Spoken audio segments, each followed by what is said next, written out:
നമസ്കാരം. മലയാളി വാർത്തയിലേക്ക് സ്വാഗതം. കർണാടക ഹൈക്കോടതിയുടെ വിധി വീണ വിജയന് കുരുക്കാവുകയാണ്.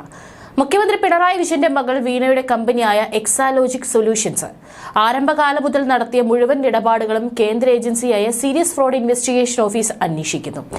കരിമണൽ കമ്പനിയായ CMRL കൂടാതെ വീണയുടെ കമ്പനിയുമായി ഇടപാടുകൾ നടത്തിയ മറ്റ് 8 സ്ഥാപനങ്ങൾ കൂടി സംശയ നിഴലിലാണ്.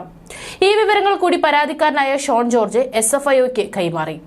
ഈ സ്ഥാപനങ്ങളിൽ നിന്നും ചെയ്യാത്ത സേവനത്തിന് വൻ തുകകൾ കൈപ്പറ്റിയെന്നാണ് ആരോപണം. പ്രമുഖ സമുദായ സംഘടനകളും ഇതിൽ വരും. എക്സാലോജിക് വിവിധ സന്നദ്ധ സംഘടനകളിൽ നിന്ന് സ്ഥാപനങ്ങളിൽ നിന്നും മാസം തോറും പണം കൈപ്പറ്റിയിരിക്കുന്നതായി ബാങ്ക് രേഖകളിൽ കാണുന്നുവെന്നും പണം തന്നവരുടെ പേര്, തുക, കമ്പനിക്ക് അവരുമായുള്ള ബന്ധം എന്നീ വിവരങ്ങൾ ലഭിക്കേണ്ടതുണ്ടെന്നും കർണാടക ഹൈക്കോടതിക്ക് നൽകിയ രേഖകളിൽ SFIO ചൂണ്ടിക്കാട്ടിയിരുന്നു. എക്സാലോജിക് CMRL ഇടപാടുകളിൽ SFIO അന്വേഷണം തുടരാമെന്ന വിധിയിൽ വീണ വിജയന് കുരുക്കായി ഹൈക്കോടതി പരാമർശങ്ങൾ ഏറെയുണ്ട്. തീർത്തും നിയമപരമായാണ് കേസ് SFIOയ്ക്ക് കൈമാറിയതെന്ന് വിധി പ്രസ്താവനയിൽ പറയുന്നു.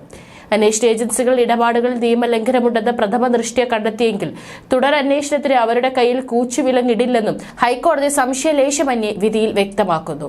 CMRL ഉടമ ശശിധരൻ കർത്ത MDയുമായിട്ടുള്ള എംപവർ ഇന്ത്യ ക്യാപിറ്റൽ ഇൻവെസ്റ്റ്മെന്റ്സിൽ നിന്നും എക്സാലോജിക്ക് 2015-19 77,06,000 രൂപ ഈട് കൂടാതെ വായ്പ എടുത്തതിലെ ദുരൂഹതകളും ചർച്ചയിലുണ്ട്. 2016-17 നൽകിയ 37,36,000 രൂപയിൽ 25 ലക്ഷമേ എക്സാലോജിക്കിന്റെ ബാങ്ക് അക്കൗണ്ട് രേഖകളിലുള്ളൂ. ബാക്കി 12,36,000 രൂപ പണമായോ ചെക്കായോ ഓൺലൈൻ ബാങ്കിംഗ് മുഖേനയോ സ്വീകരിച്ചിട്ടുണ്ടെങ്കിൽ അത് അറിയിക്കാൻ നിർദ്ദേശിച്ചെങ്കിലും മറുപടി ഉണ്ടായില്ല. ഇതും SFIO അന്വേഷണത്തിൽ നിർണായകമാകും. കർണാടക ഹൈക്കോടതിയിൽ എക്സാലോജിക്ക് ഉയർത്തിയ പല വാദഗതികളെയും പാടെ തള്ളുകയാണ് ജസ്റ്റിസ് M നാഗപ്രസന്ന വിധി പ്രസ്താവത്തിൽ.